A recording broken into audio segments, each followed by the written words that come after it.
Ladies and gentlemen, in the background of this particular video, we're going to be playing. It's a movie entitled In a Fit of Jealousy. However, ladies and gentlemen, although it will be playing in the background, I will be reading a story. I decided to let it play in the background while I read a story called Inseparable. Now, it's black and white, so in my opinion, it goes quite well with this particular story. This story is called Inseparable.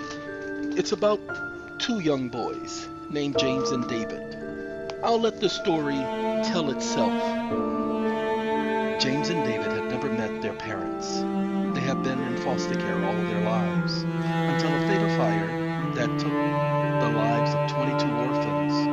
The fire was caused intentionally by the chief nun, who would also die in the fire. She wrote one word on the Bible found just outside her window. It said, Diablo. That was the Kingston, Mississippi fire of 1642. There is now a new subdivision where the old Our Lady Diana once stood, and the home of Thomas and Francie Coop now lay where the young boys whose bodies were never found room used to be. Francie was looking forward to their botanian garden that she attempted to come in first this year. She removed the topsoil and had it replaced with 200 square cubic pounds of Amazon enriched earth. A new trend in the world of gardens, and very expensive. Francie and Thomas had forked over $30,000, of which shipping was not included. The hired workers had finished their portion of the work. Moss, manure, and other enrichments are set to be mixed in by Francie and Thomas. There is a 6.5-foot section, 163 feet wide or square, that must be prepared. As Thomas is leveling some of the uneven sections, remembering he must get the full value of their investment, they quite literally stumble onto something. They find clothing sticking up out of the ground. Thomas investigates.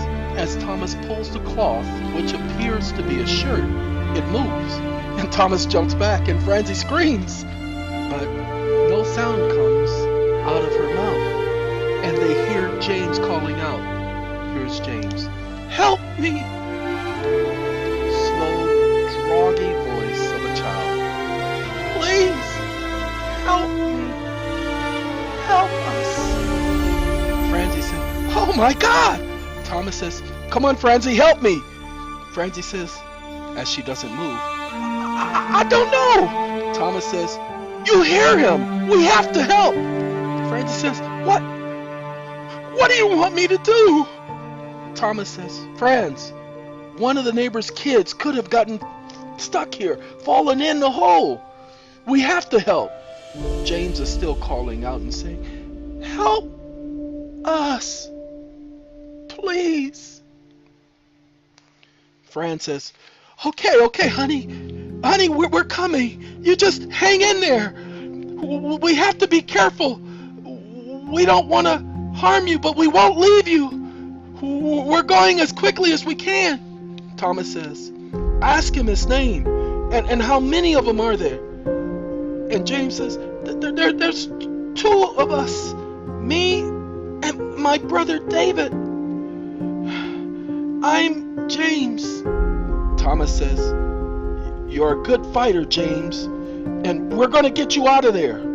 Franz says, I'm going to go call for help. And James says, no, please don't. I beg you, please don't. I can't. And just uncovering his face. "You see, this is me. Help me get out, and I will show you where my brother is." 2 hours it took to find and dig the two of them out. David is not awake, so Fran attempts to dial 911, and James says, "No, no, please don't. He's okay, I promise. Look, watch." He gets up next to David's head, and he punches him in the head. "Wake up! Time, dweeb! Get up!" David says, "You're the dweeb!" James says, "See, what did I tell you?" Francis has the call of the 911 operator. 911 operator is on the line. "Oh yes, hold on please." 911 operator says, "911, please state your emergency." Francis, "One moment please." 911 operator says, "Ma'am, police have been dispatched to your location. Is there anyone hurt?" James says, "Tell her please to not send anyone, please. Please." David says, "We have to go, James. You remember the last time." James says, "No, they won't turn us over to them. I just know it." Thomas says, "Tell the operator everything is fine. That I, asking by gestures for the phone." "Yes, miss. I fell, and, well, I twisted my ankle. My wife, she gets panicky over things like this, and so she ended up calling you ever since our trip to California when this happened before." And they all laugh, her and Tom. The operator says, "Sir, police are on their way." Thomas says, "Ma'am, I told you we're okay." 911 operator says, "Sorry, sir, it's policy. Can I get your name and your wife's name?" And as he's giving them the information, James begs Francie not to turn them in. Then he or his brother, they both appeal to their sense of maternity and beg them not to turn them in. They appear, both of them, James and David, terrified. Francie, as she takes the phone from her husband, she says, "Sorry, the police are here. We must go and talk to them. Sorry for the inconvenience." And she hangs up the phone. And she says, "You two, you stay out of sight. In fact, no, come. They may ask to search the house. We will say, Thomas, that's my husband. He slipped and we rushed down to help him. You two are our nephews on Thomas' side of the family. Any other questions other than, are either of you injured or hurt, you will let me answer. Now, let's go. The longer we wait, the more suspicious they will be. Thomas, limp like you did that time when you didn't want to go shopping with me and Erison." Thomas says, "Oh, you knew." She says, "Yes. Now come on, Tom. You come in after us. Give us about a minute and then apologize. You know how." Thomas says, "Yes, okay. James and David, you follow Fran. And I'm sorry. Your Auntie Fran. Sleep." Fran goes in. "Hello, officers. My husband will be in just a moment. He asked that I assure you that he was fine." Officer 1 says, "Well, we got the call. Could you tell us the nature of the emergency? The operator said you hung up." Fran says, "Yes, I did. As when we first heard him, I thought something must be gravely wrong, as Thomas, that's my husband, he is like a rock. Nothing scares him, but I was worried, so I panicked." Thomas comes in. "Honey, is that the police? Did you tell them that I'm okay? Just twisted my ankle?" Francis, "Yes, dear. The officer, hey, this is my husband, Thomas." "Oh, my, was that necessary?" The ambulance and fire truck pulled up outside. "Honey, look at all of this. All of this is for you." Thomas says, "Oh my." The officer says, "Ma'am and sir, it's standard procedure. Sir, you may as well let them check you out to confirm that it's a sprain and not a fracture or anything. Thomas says, you think so? Fran says, yes, Tom. Let them take a look. Now, boys, you all go on and take a look, but you keep out of the way and don't ask them too many questions. So the boys run out of the house saying, oh boy, yes, Annie Fran. Oh, look, would you look at that? And can I get inside? Oh, no, me. And Fran says, boys. The officer says, ma'am, I just need to ask a few questions. And we now fast forward after everyone else is gone. Thomas sits the boys down. He says, okay, boys, which one of our neighbors are your parents? David says, well, none are.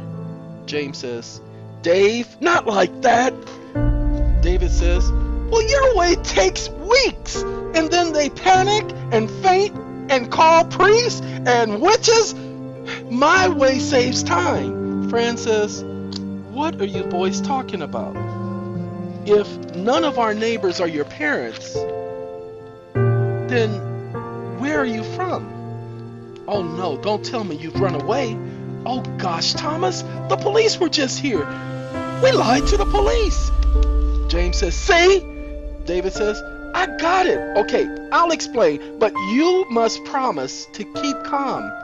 And no screaming or shooting us or stabbing us, because it really hurts. Like you wouldn't believe. Francis, stab? Shoot you?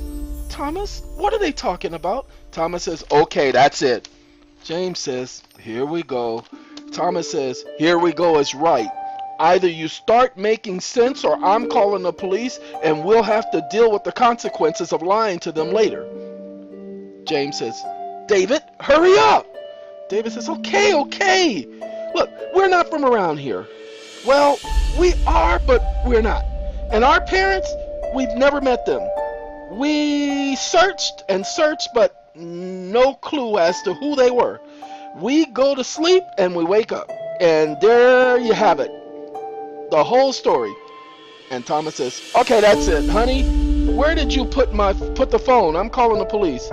James has it in his hand. And so James says, Mr. Tom and Annie Fran, if you hear me out, we will tell you and then we will go. As you seem like very good people, even covering for us with the constables. Please sit down. I promise I will tell you the whole truth. Please. Thomas says, okay, no more shenanigans. And James says, I promise. He sits. James hands him the phone. And James says, it's yours, not mine. Thomas says, thank you. James says, as you know, I am James, and this is my younger brother, David. David is only by 2 minutes. David says only by 2 minutes. James says, David, shh. David says, well, it's true. James says, David. And David says, okay, you don't have to get mad. Jeez. James says, as I was saying, we were born here some time ago. Our parents dropped us off at the orphanage that used to be here. Thomas says, orphanage? There was no such thing. This used to be a site of the Episcopal Church. James says, yes, but before that, a hospital, and before that, a horse track, and before that, an orphanage. Thomas says, you two are only about 12 or 13 years old. James says, you promised, Uncle Thomas. Please, I promise it will all make sense. He looks at Franz, and Franz nods okay. James says, well, as I was saying, we grew up at the orphanage. Sister Mary took us in. She had just joined the sisterhood. As the years went by, she noticed that we stopped getting older, or how we stayed the same height. In fact, David fell off of the roof of the orphanage. And David says, fell off? You pushed me! James says, Davy? David says, well, it's true. James says, Do you want me to get the fire ants? David says, okay, I'll keep quiet. James says, I thought so. When he fell off the roof, and David says, push, and James says, Davy, enough. And David says, okay. James says, he broke his arm and his neck. But by the time the doctors arrived at the home, he was fine. No scratches. Sister Mary suspected it could be a miracle. Only that when she turned 50, we were still 13. She then noticed us playing around with hammers and knives and fire and gooseneck ropes for hanging each other. It would appear we have to inflict injuries on each other or the pain is unbearable. She started to think not miracle but demonic, and by the time she was in her 90s, about to die, she burned the orphanage to the ground. Francis, yeah, I remember reading about this story when I was a child. But wait, James says, you said you would hear me out. Francis, but that was 17 years. And James says, you promised. And Francis, he did. Points to Thomas, I did. And James says, oh, come on. You asked for us to be truthful. David takes the knife from the kitchen rack and says, hey, look. And he cuts his neck several times. Frank, oh my God, what are you doing? Thomas, stop him. It was too late.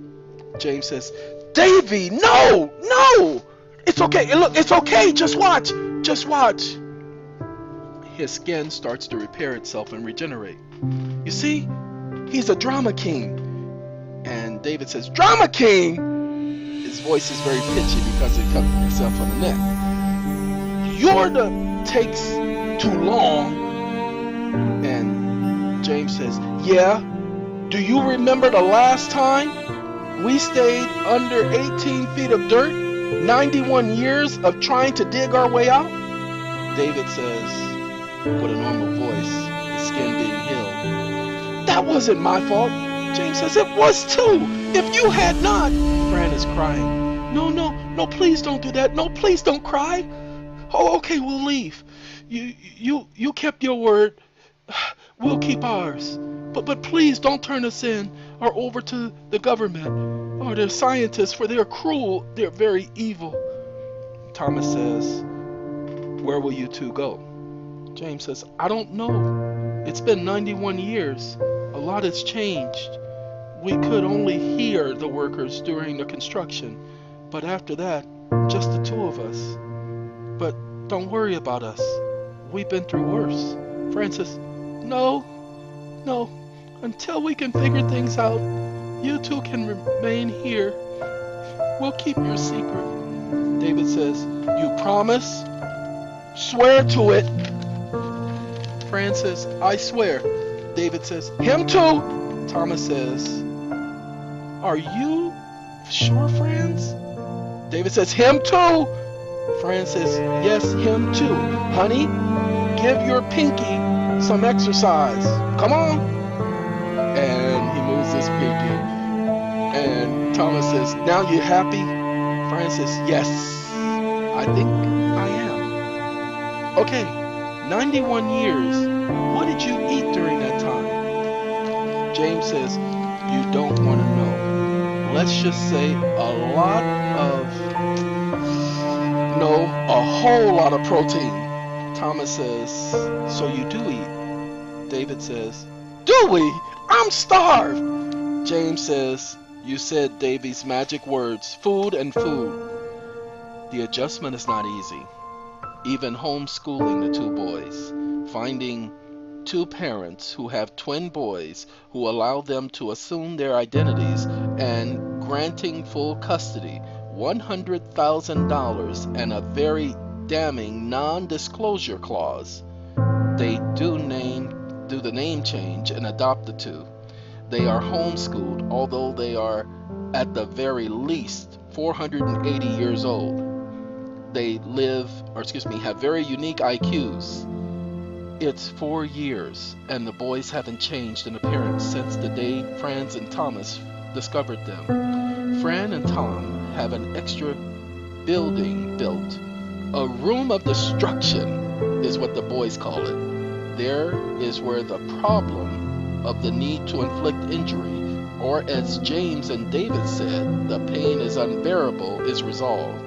The rod, or room of destruction, is a fortress.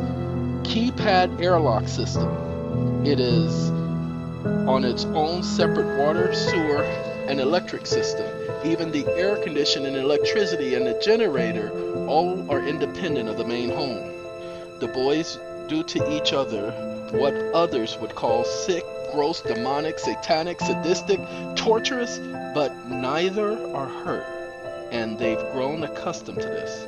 They are constantly coming up with new ideas. Power tools, saws, drills, sledgehammers, harpoons, and crossbows are the common items in the rod, the room of destruction. The neighbor's daughter, Judy, 11 years old, comes to visit Fran to help her with the garden. For 4 years, she was only told, the boys are with their father, or they went to visit their cousin. However, Judy is a bright, adventurous young girl, and her curiosity is overbearing. So Francie realizes she's starting to think something is wrong. So Francie tells the boys, who agrees to meet her. One day while they are in the room of destruction, Francie calls the boys over the intercom system. Francie tells Judy, the boys are here. You know, that young lady, she tells the boys, Judy is here. You know that young lady who's been helping me with the garden? I'd like to introduce her to you. So hurry down. James says, hey Davy, you got to heal your whole left side. Man, I really did all of that? I'll go down first, but you take a look. Shows him in the mirror and get ready. David says, what about the blood on your face? James said, stop it. You know we don't have blood. So stop stalling. It's okay. Maybe she's pretty. Or maybe you and she will get married and be kissing and, maybe. And David says, go before you have to regenerate yourself from dust. You know how I do it. James says, Davy, you wouldn't do that. Davy says, if you keep talking like that, I will. So James laughs as he leaves and he goes into the house. James says, well, hurry up. And then he says to himself, dum, da, dum, dum, dum, dum, da, dum. And Davy says, James, okay, now you're going to really suffer. And James is laughing as he leaves the house. Franny, here I am. Davy will be down in a minute. He has to get cleaned up. Fran says, James, I have someone I'd like you to meet.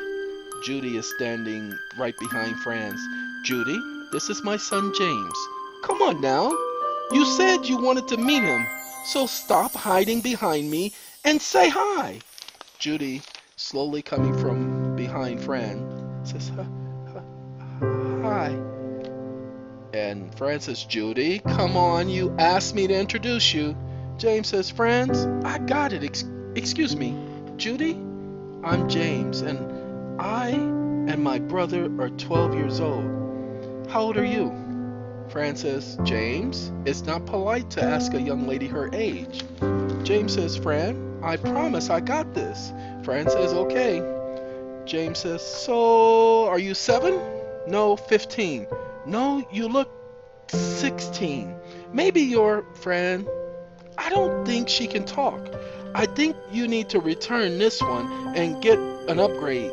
Judy says, I can't too talk. And no, I'm not 7 or 15 or 16. I'm 11 and I am a young lady. James says, oh no, now it won't stop talking. I made it talk and it won't stop. Shut up. Where's the shut off button? Where's the shut off switch? Honey Fran. Judy says, off switch? I'll have you know You insignificant oxygen depleter! David walks in. Fran says, oh, David, just in time. This is Judy. Judy says, hello, David. Now, as I was saying, James says, you're still talking. Wake me up when you're finished. I've seen this episode before, and I didn't like it then or now. Judy says, episode? You no good. Fran says, okay, you kids, be nice. David says, Judy, he likes you. He only treats people this way when he likes them. And he really likes you, I can tell. Judy says, ah! And James says, Davy, you'll pay for this. David says, bring it on, Playboy. Romeo. Fran says, yep, you all ought to get along just fine. David says, maybe she and I will get along. I want to hear you want her all to yourself. Judy says, I'm not anyone's property. Dave says, no, that's not what I meant. James says, yes, you did. Dave says, you traitor. Judy says, I think I'm gonna leave. James says, you promise? Here, let me get the door. Fran says, well, now my job is done. You boys remember she's new, so keep it civil. Davy says, we will. James says, maybe. No, Fran, we will. Dave says, so Judy, what do you like to do? Judy says, oh, you mean do I play with dolls and play dress up and grown up? And this is the 21st century, not Moses' adventure. I play role-playing games like Stalker. Davy says, you play Stalker? Me too! Judy says, what level are you on? Davy says, level 7. Judy says, I got to level 7, but I can't get... Wait, you got to level 7? I can't get past level 4. Oh, Davy says, it was hard for me to at first, but I figured it out without going online and cheating. Judy says, me too. I hate it when people reveal secrets. Davy says, really? Me too. James says, I hate it. Me too. I'm sweet. I'm nice. Oh, me too. Hey, I eat ants for protein. Really? I eat roaches. Me too. Davy says, don't mind him. He's mad because he's still on level 2. Judy says, level 2? That's for 5-year-olds. Davy says, meet my 5-year-old level 2 unachieving brother James. James says, really?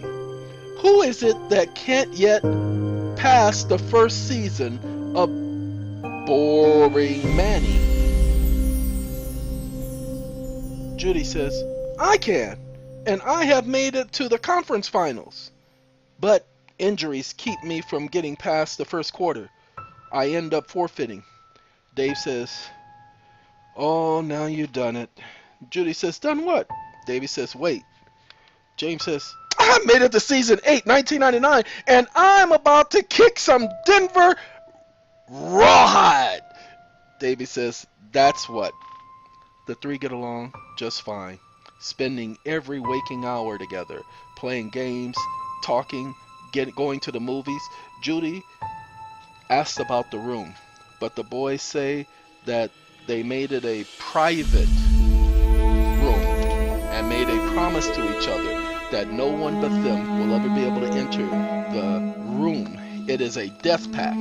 She's jealous, but they show her the contract and the consequences that come from breaking the pact. For 2 years, that was enough to keep Judy at bay. For the moment, until now she is 13 and notices that the boys don't grow or look like 14-year-olds. She knows that they are of their birth defect and conditions, but she wasn't convinced. Francie had a talk with her. Francie says, Judy, you've become part of the family, and that means that you must be told some of the family's secrets. First, James and David's disorder has not been diagnosed. Only the fact that once they turned 11, they stopped growing or getting older. Judy says, you mean 3 years ago? Francie says, precisely. Judy says, but can't the doctors do something to fix the problem? Fran says, we have tried all the specialists we could find. We spent over $1 million on medical bills. We just resolved to let things be. The boys hardly ever get sick. They have never had a cold or the flu. And Thomas and I think that that's a blessing. Judy says, so you don't want me to tell anyone? Fran says, not a soul. Judy says, okay, done. Now, can I go and get them? I don't want to be late. Yeah, sure, please. And Judy leaves and Thomas walks in as Fran says, yes, sure, Judy, go ahead. Thomas says, so how does she take the living forever and ever news? Fran says, you know I couldn't tell her that. Thomas says, why not? She's old enough and mature enough. Plus, they are all best friends, the three. I sure would like it if someone else knew. Why the load? A really loud scream. It's Judy. She walked into the room of destruction. Dave forgot to seal it, and she sees James with his arms and legs severed, and she's terrified, and she runs past Thomas and into the house, into a corner, weeping. Fran goes to her and she says, you got your wish, to Thomas. Satisfied? I'm gonna go and calm her down. You get the boys and bring them in the house. And she's inside now with Judy. And Judy says, no. And Fran says, Judy, breathe slowly. Come on, take a deep breath. It's okay. Eventually you were going to find out. Judy says, that they're freaks. And Fran says, now Judy, I'm surprised at you. You all are best friends. In fact, we don't let anyone else come near them. No one but you. Judy says, why? Why me? Fran says, Judy, you know why. Because you're not judgmental. And you are more mature than a 23-year-old woman. Now all I ask is that you let me come to you and explain. Is that okay? Judy says, I guess. Are you like them? Fran says, no. They are the only ones. But because they are different, we must protect them. Could you imagine if scientists were to find out all the horrible things they would do to them? She nods as Fran tells her the whole story from the beginning to end. Now look, that's the whole truth, and I've left nothing out. Like I said, you're family. Now I want Thomas and the boys to join us. Are you up for that? Judy says, I guess so. And Fran says, are you sure? Judy nods hesitantly. Yes. Okay, boys, you can come in. You see, they're fine. And James says, Dave is the stupid one. Dave says, me? James says, yeah, monk. You left the door open. Dave says, you act like I wanted to. Judy says, oh, shut up, you two. That act is for 11-year-olds. Thomas says, so you're okay with this? You're still part of the family? Judy says, part of the family? Dad, you know, we're thinking like buddies. We're thicker than blood. Thomas says to Judy, so you're not saying that? I mean, you look pretty freaked out. Judy says, freaked out? No, I wasn't. I finished Stalker, and this doesn't even come close. James says, no, I was not scared. I was only scared that loud to see if, I only screamed that loud to see if I could cause an earthquake or to crack the moon right down the middle. Judy says, whatever. So, can you do that again? James says, be sarcastic? I'm king. Of course, I can do that again. Judy says, no, monk. Do the cutting off of your arm and legs. Dave says, oh, you think that's something? Wait until you see us cut off each other's heads and still be able to control everything with our bodies. And Fran says, okay, boys, take her slow. Judy says, slow? I can handle anything. James says, oh boy, here we go. Judy says, what's that supposed to mean? Fran says, Thomas, you were right. Let's leave them to talk. 10 years have passed. Judy is now 23 years old and in college, but they talk on Google Voice and Skype all of the time. Then she and the boys move in together off campus, and Judy becomes a medical researcher, not to experiment on the boys, but it has always been her dream. She's now 34 and has made a life for herself. And the boys, they've moved to Utah because of the wide open space. And the Fortress of Destruction is constructed. Then one day, Judy gets an idea. She wants to participate in vitro fertilization with the boys as a donor. But before they could run it by Fran and Thomas, their home is struck by a tornado. Fran is the only one left, and she's left with a broken arm. But Thomas, his body is never discovered, never found. 3 years later, Fran moves next door to Judy and the boys. By this time, Judy is pregnant, but the pregnancy lasts for a year and 4 months. She has to see several gynecologists in different states, telling each of them a different conception date and month.